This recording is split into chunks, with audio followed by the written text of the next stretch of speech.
The sun will come out tomorrow.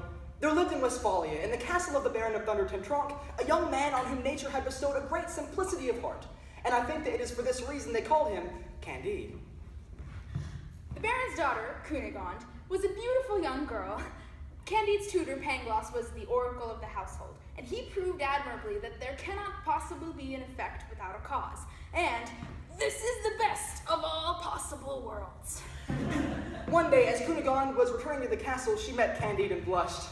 He took her hand and kissed it with remarkable innocence, vivacity, and emotion. Their lips met and their eyes lit up. The Baron of Thunder Tentronck passed by, and taking note of this cause and effect, drove Candide out of the castle by kicking him vigorously on the backside. And all was confusion in the most beautiful and agreeable of all possible castles.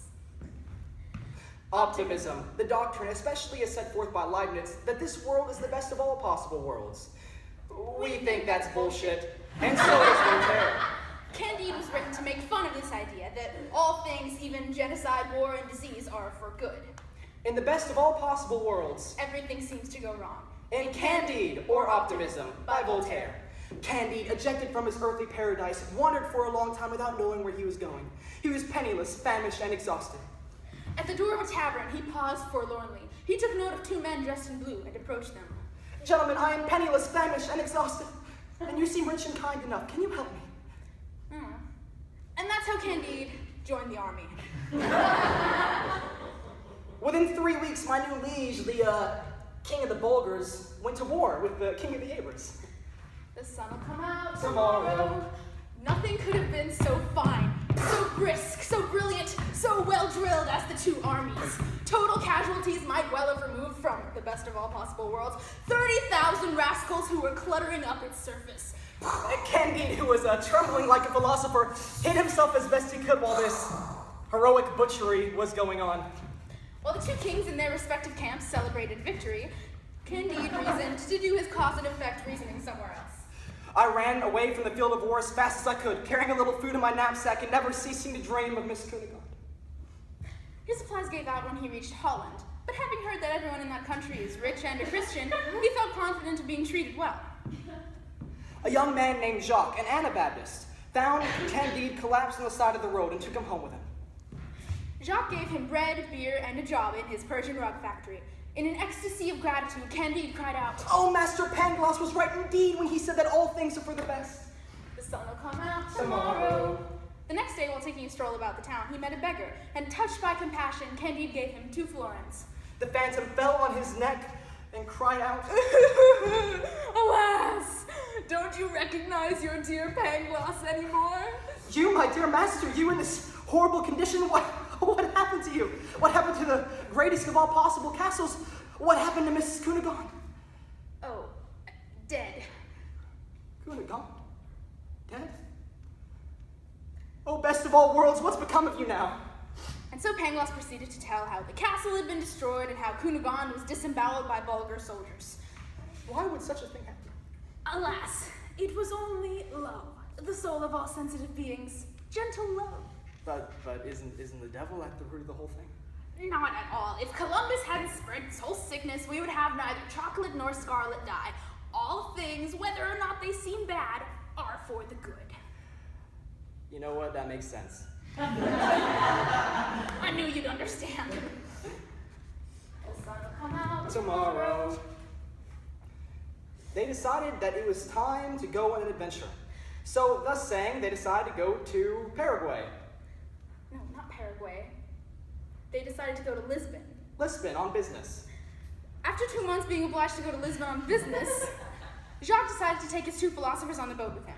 The whole time, Pangloss and Jacques argued because Pangloss maintained that all things were for the best, but Jacques didn't agree with him. Then suddenly, the air grew dark, and the vessel was attacked by a horrible tempest within sight of Lisbon harbor.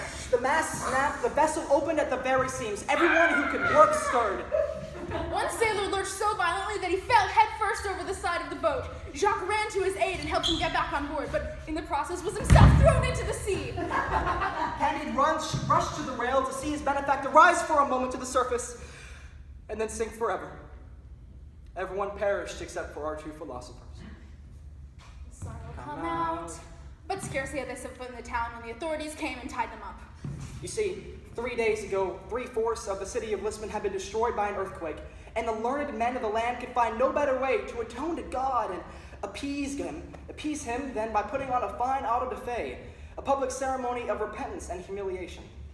So in consequence, the authorities had come up and tied up Dr. Pangloss and his disciple Candide, one for talking and the other for listening with an air of approval.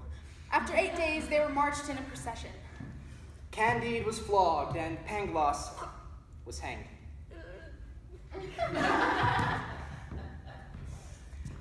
So, Candide, stunned, stupefied, despairing, bleeding, and trembling, said to himself, "Oh, if this is the best of all possible worlds, then what are the others like? Oh, my dear Pangloss, oh, Miss Cunegonde, oh, my Anabaptist, why is it that you should have died for no reason that I can see?" After the affair, Candide was being led away, barely able to stand. When an old woman approached and said, "Follow me. The sun will come out tomorrow." Here, They took him to a shanty, rub yourself with this ointment. Eat and sleep. and in spite of my many sufferings, Candide ate and slept. "Who told you to be so kind to me? Why are you doing this?" Don't speak a word, just come with me. There's someone who wants to see you. Could it be Miss Cunegonde? It's you, it's really you. What? Were you never disemboweled by the Bulgar soldiers? Oh yes, but one doesn't always die of such an accident. I was only taken off as a prisoner of war. After a while, I was sold to 2 men, a Jew and the Grand Inquisitor, and I belong to them both as joint tenants ever since.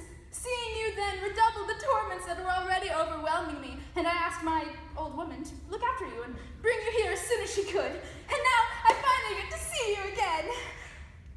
"What's this?" Said a shadow entering at the door. You excuse for a Christian? You're not satisfied with me and the Grand Inquisitor, and now I have to show you with this rascal too. So saying, the man drew a long dagger and, supposing his opponent defenseless, flung himself onto Candide. But our fine Westphalian had received a fine sword from the old woman. Out it came, and in short order, I laid the Israelites stiff and cold on the floor. Oh no! Holy Virgin, what will become of me now?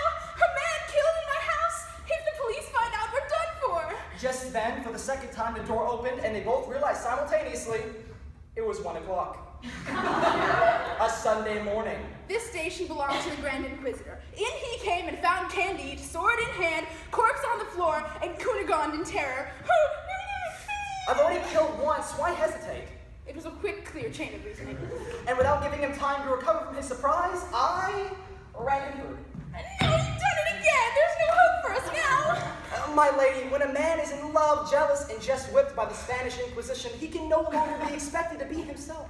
We must take the horse at once. The old woman pronounced. We will go to Buenos Aires. The sun will come out tomorrow. When they arrived at their destination, they learned that the news had already reached it. While Candide hid, the governor approached Cunegonde, was enamored by her beauty, and thus declared his passion, protesting that he would marry her tomorrow. My lady, if I were you, I would make no scruple of marrying my lord the governor. Leave Candide to his own fortune. The old lady, knowing that the royal police would soon be upon them, ran straight to Candide. Get out of town, Candide, or you'll be burned at the stake within the hour. And he ran and ran from Constantinople to Venice, from France to England, constantly longing for his sweet Cunegonde. He continued to suffer mishap after mishap and endure terror after terror in this best of all possible worlds. Then he met and befriended along his long journey to reunite with his love other great philosophers, like Martin and Cacumbo and even Pangloss, who had somehow evaded certain death for the second time.